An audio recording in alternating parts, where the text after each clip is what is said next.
Baik, selamat datang di pertemuan kedua untuk mata kuliah Administrasi Sistem bersama saya, Ibu Agustina.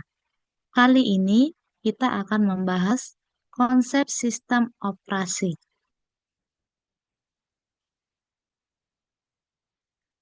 Yang pertama, materi ini akan menjelaskan konsep dasar sistem operasi, peran dan fungsinya dalam mengelola sumber daya komputer, serta hubungannya dengan administrasi sistem. Pemahaman tentang sistem operasi merupakan fondasi bagi mahasiswa dalam memahami bagaimana sistem komputer bekerja secara efisien, aman, dan terkoordinasi. Adapun capaian pembelajaran di pertemuan kali ini diharapkan mahasiswa mampu menjelaskan definisi dan fungsi sistem operasi, mengidentifikasi komponen utama dan mekanisme kerja sistem operasi, membedakan berbagai jenis sistem operasi dan karakteristiknya, menjelaskan peran sistem operasi dalam konteks administrasi sistem dan jaringan, menganalisis hubungan antara sistem operasi, perangkat keras, dan aplikasi pengguna.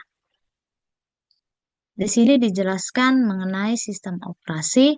Sistem operasi adalah perangkat lunak sistem yang mengatur dan mengendalikan seluruh aktivitas komputer, yaitu berfungsi sebagai perantara antara pengguna, aplikasi, dan juga perangkat keras, serta menyediakan antarmuka untuk mengelola sumber daya dan menjalankan program secara efisien. Lalu, apa itu peran utama sistem operasi?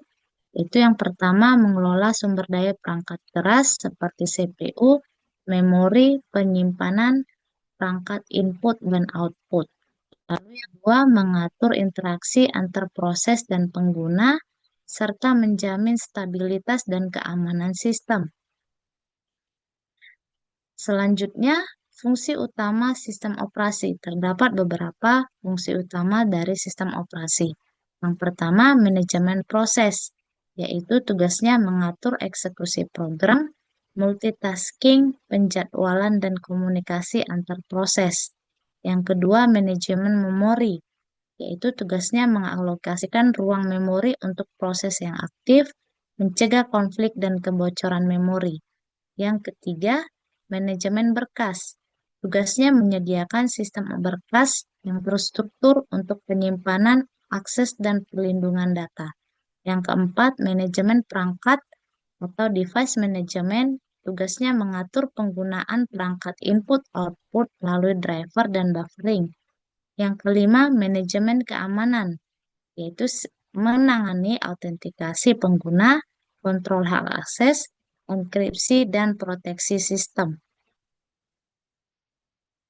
Selanjutnya, di sini dijelaskan apa saja yang menjadi komponen utama dari sistem operasi. Yang pertama ada kernel.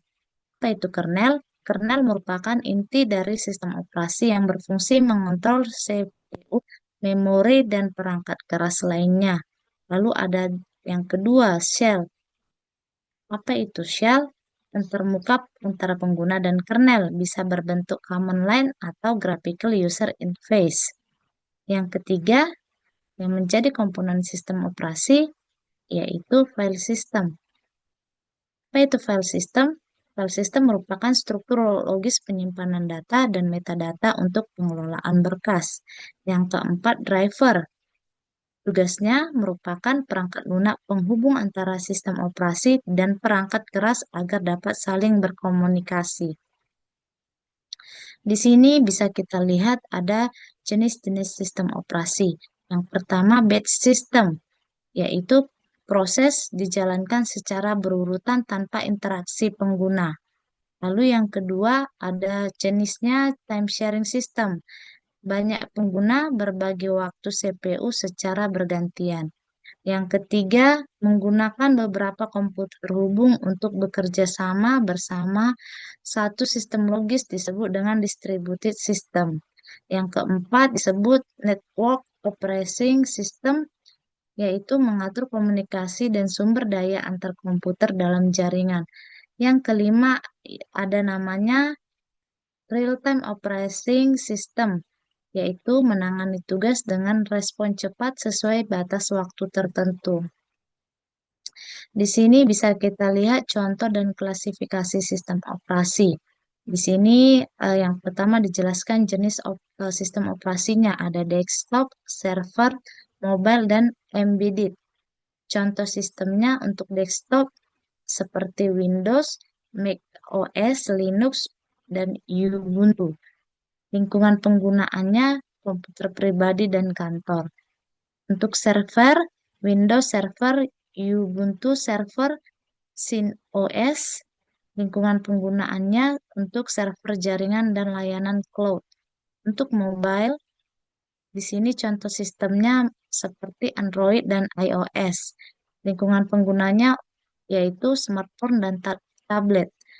Yang terakhir, jenis operasinya, sistem operasinya embedded. Contoh sistemnya ONX, RT Linux, VxWorks.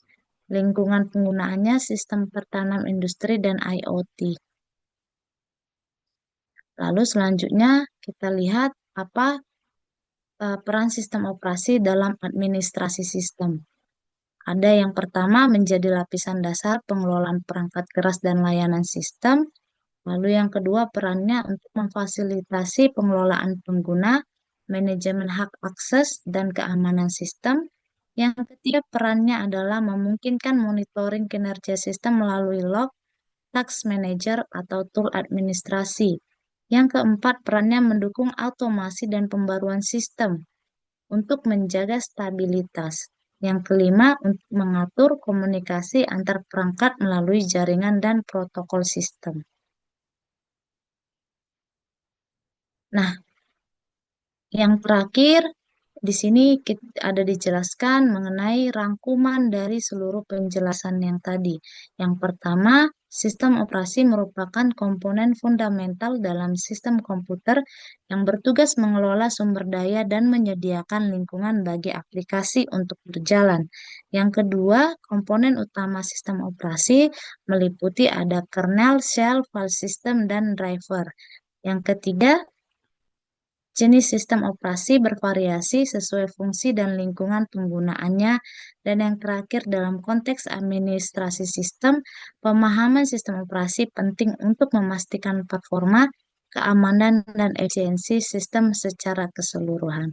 Baiklah, demikianlah untuk materi kita di pertemuan kedua yang membahas tentang konsep sistem operasi. Sampai ketemu di pertemuan ketiga. Selamat siang.